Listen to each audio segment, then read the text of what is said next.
Hi, everybody. I read 36 short stories for Horror Mayhem 2023. This was an event that focused largely on shorter works of horror fiction. I decided to go all in on the shorter aspect of this and restrict myself to just short stories.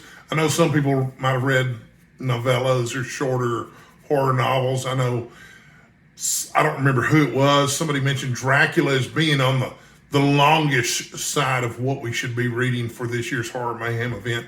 But I read 36 short stories from 3 different collections of short stories. One of these I've showed on the channel before. It's called The Ghouls, which I read all the way through. It's a pretty mixed bag. But frankly, all of the anthologies that I read horror short stories from this month were a mixed bag. Stay tuned to the end of this video because I'm going to do a giveaway and I'll relate the details about it there. Anyway, The Ghouls, just quick overview, was a 1970-ish, 1972-ish anthology edited by Peter Haining, whose name I've seen on a lot of different anthologies. This book was in my mother's library. I love the cover art. It's a lot of fun. The theme of this particular horror anthology is short stories that were later turned into films. And Haining made the strange decision to use the titles of the movies for each of the short stories instead of the actual title of the short story. When I discuss the short stories in this video, I'm going to stick with the actual titles of the short story and give the authors that about them. And obviously, I'm going to talk about the best and the worst horror stories that I read for the month. Okay, so the other one that I read all the way through was Shatterday by Harlan Ellison. And if you've read any of Harlan Ellison's anthologies, you're probably aware already that his stuff tends to be a mixed bag too. And aside from these 2 books, which I read all the way through, I read 2 short stories from Stephen King's collection, Everything's Eventual, which has 14 stories in it total. And I like those okay. Autopsy Room 4 was the first story in that book. And if I had to give it a star rating or something like that, I'd probably give it 3 stars. Nothing particularly original. It's basically a short story remake of an Alfred Hitchcock episode that I believe starred Joseph Cotten. Great episode. The Alfred Hitchcock TV series was so much. Alfred Hitchcock Presents. But Alfred Hitchcock Presents, one of the most least talked about but best anthologies I've ever seen. It's absolutely terrific. I liked it a lot better than Stephen King's other story in the collection, which was called The Man in the Black Suit. Probably an okay story for some people. I don't know. Wasn't for me, though. It was a little too folklorish and a little too outlandish. I don't know. It didn't scare me at all. Neither of them really. Well, actually, you know what? Autopsy Room 4, that kind of tapped into some stuff. But that's an aside. And I went ahead and gave Stephen King's 2 stories a mention and a description here because I didn't read the whole collection. I only read 2 of his stories. The rest of the stories that I'm going to talk about here, I'm going to give you the 5 best short stories that I read in May. And I'm going to give you the 5 worst short stories that I read in May. And I'm going to start with the best horror short story that I read in May. And it is titled The Fly by George, and I may mispronounce his author's name, Langelaan, something like that. I don't know. But top notch. This was a great horror story. Creepy. If you're into body horror, this is where it's at. Of course, many people who, or at least some of the people watching my channel, are surely horror movie fans and know who David Cronenberg is. Last month, I reviewed a book by J.G. Ballard that was made into a Cronenberg film, Crash. I liked the film. I didn't care for the book. The Fly, of course, has been made into a film multiple times, twice. One starring Vincent Price. I don't remember who directed that version, but the one that everybody remembers is the one that everybody remembers now anyway, is the one that David Cronenberg directed, which starred Jeff Goldblum. And the movies are great. but the short story is where it started, and it tells a really good story really quickly. It's about a teleportation device, and stuff gets mixed up in there, and I'm going to talk more about teleportation devices soon, because I just read The Fate of the Phoenix, which is, no, I didn't read The Fate of the Phoenix. Read The Price of the Phoenix. I'm going to read The Fate of the Phoenix later. 2 Star Trek novels. I'm doing these as buddy reads with Steve Donahue for Book Trip 2023. Look for those videos to come out soon. But part of that concerns transporter technology. But Captain Kirk doesn't get combined with a fly or anything like that. Anyway, if you haven't read the original short story, The Fly, find it, read it. It's been anthologized multiple times. The second best horror short story that I read this month was from Shatterday, and it was called Jeffty is 5. It's about a little boy who's 5 years old. He stays 5 years old, but his best friend continues to grow up.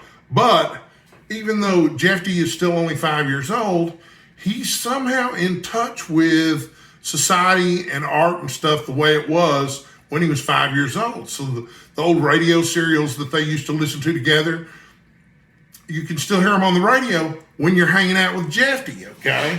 But you know what? When you're not with Jeffty, you can't hear him. Anyway, the story ends badly. It's kind of sad, beautifully written. It is Harlan Ellison at the top of his game. It really is terrific. So that's The Fly, and that is Jeffty is 5. That's the 2 best that I read. I have a list over here that I'm looking at right now. Sorry. But I also want to mention a short story called Spurs, which was written by Tod Robbins. Spurs was the name of the short story that inspired a movie called Freaks, which I think was filmed in 1932. And if you haven't seen Todd Browning's Freaks, it is an absolutely terrific horror movie, and it holds up really, really well for a movie that's almost 100 years old. So the short story is also dynamite. It's a terrific story. I loved it. And it was right here in the Ghouls, of course. One of the cool things about the Ghouls is it goes in chronological order of when the stories were written. So those are my top 3 stories. Spurs, Jeffty is 5, and The Fly. And I have a couple other really great ones that I want to mention here. The Skull of the Marquis de Sade was written by Robert Bloch. That was a solid short story. I don't know what the movie was that it was turned into, but it's your typical, this guy's collecting weird stuff, man, and he probably shouldn't be, and it's going to cause you problems, and it did. The Beast with 5 Fingers is number 5 on my list, and if you haven't figured it out yet, the Beast with 5 Fingers is a disembodied hand. I guess that's body horror again, isn't it? So I would love it if David Cronenberg made a film version of The Beast with 5 Fingers. Don't think it's ever going to happen, but it would be cool, man. Anyway, yeah, it was creepy. Yeah, it actually, So the 5 worst stories that I read for horror mayhem. Would you do it for a penny? This is from Harlan Ellison's collection, Shatterday.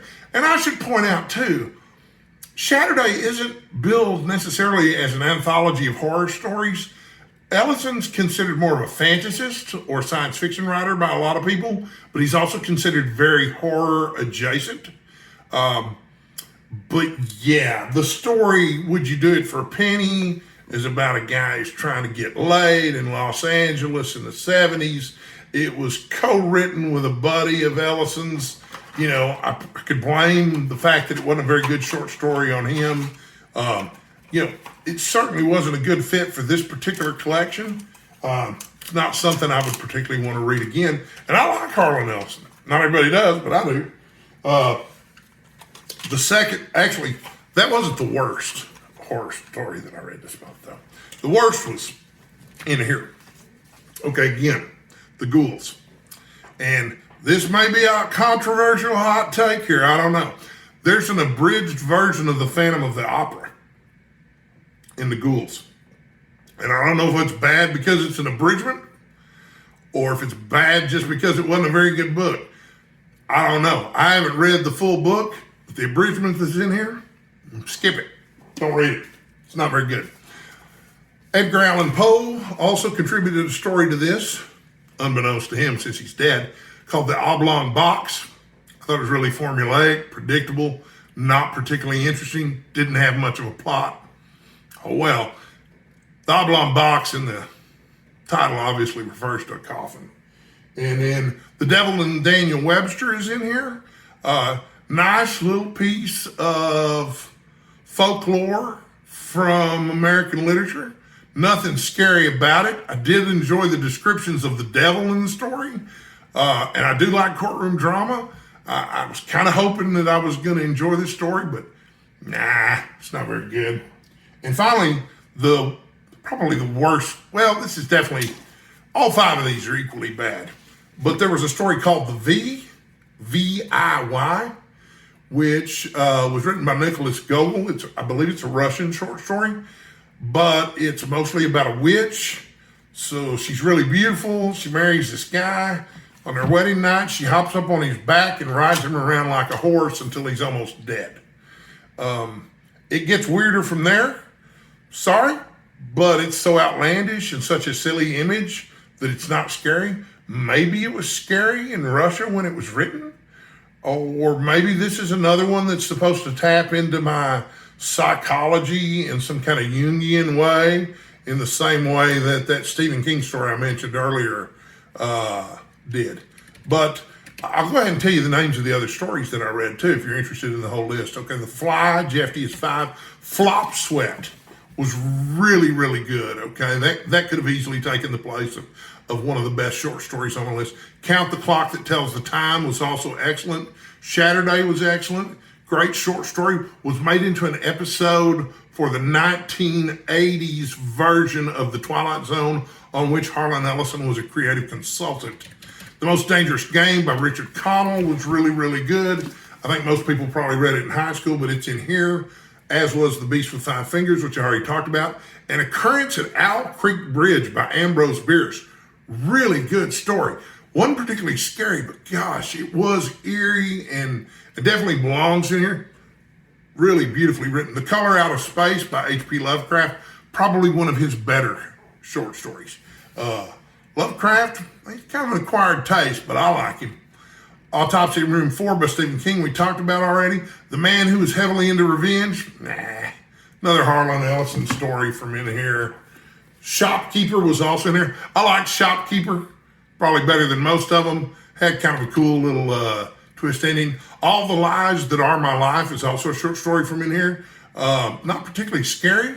I've read some other reviews from people who really hated that story. I thought it was fine. The Executioner of the Malformed Children was so bad I don't even remember reading it. Dracula's Daughter by Bram Stoker is in here. Not much of a story. I can understand why they left it out of the novel. The Body Snatcher by Robert Louis Stevenson was also on my list. It's also from this collection. It was made into a horror movie by that guy who was a producer, Val Lewton. It was one of Val Lewton's horror films. And the movie was pretty good. I thought the story was kind of boring. The Foghorn by Ray Bradbury was also in the Ghouls. And it was okay. I've not seen the movie that was made from it, but, you know, it's about some dinosaur from under the sea that hears this foghorn and thinks this foghorn wants to get laid or something. The Man in the Black Suit by Stephen King, I already talked about it, didn't like it. How's the Nightlife on Cisalda? Another attempt to write about sex from Harlan Ellison. I think his stuff about sex tends to fall pretty flat. You know, a lot of it's really outdated. Django was another story by Harlan Ellison. Not especially good. In the Fourth Year of the War, no, not very good. Alive and Well and On an Endless Voyage, nope. All the Birds Come Home to Roost, Opium, The Other Eye of Polyphemus, those are all short stories from this collection. Unfortunately, they're all kind of average, you know. It was just those, you know, first 4 stories that I mentioned by Harlan Ellison. Jeffty is 5, Flop Sweat, Count the Clock That Tells the Time, and Shatterday. Those are the real highlights in here. Then there's about 4 stories that are kind of middle of the road, and the, you know, 8 or so stories that I read last, they're towards the bottom of my list. The Devil in a Nunnery, lame. The devil shows up at a nunnery, literally, and the nuns react. The System of Dr. Tar and Professor Feather by Edgar Allan Poe. Okay, this was supposed to be kind of funny, and I guess it was kind of funny. Hadn't seen the movie that was made from it, but you can kind of figure out what it's about based on the title of the story. Feathertop by Nathaniel Hawthorne. I like Nathaniel Hawthorne in general. Didn't care much for this story. The Magician by W. Somerset Maugham. I kind of had high hopes for it, but again, I was disappointed. And that's it. You know, I've already talked about the other ones. So I read 36 stories in the horror genre for Horror Mayhem, and those were the ones I thought were the best, the ones that I thought were the worst, the ones that just came in the middle of the road. But, okay, I mentioned a giveaway at the beginning of this video, and I wasn't lying about that. The first person who comments on this video and says they want it will receive from me a hand-picked anthology of short stories in the horror genre. And not one of the ones I talked about here, but another one, but one with which I am familiar and think is good and that you'll like. And it'll probably be a used copy. Hope you're okay with that. But anyway, leave a comment. If you're the first person to comment, that's all you got to do to win the giveaway. So, thank you for watching. I will be back soon with more videos for Book Trek and June on the Range. Thanks for watching.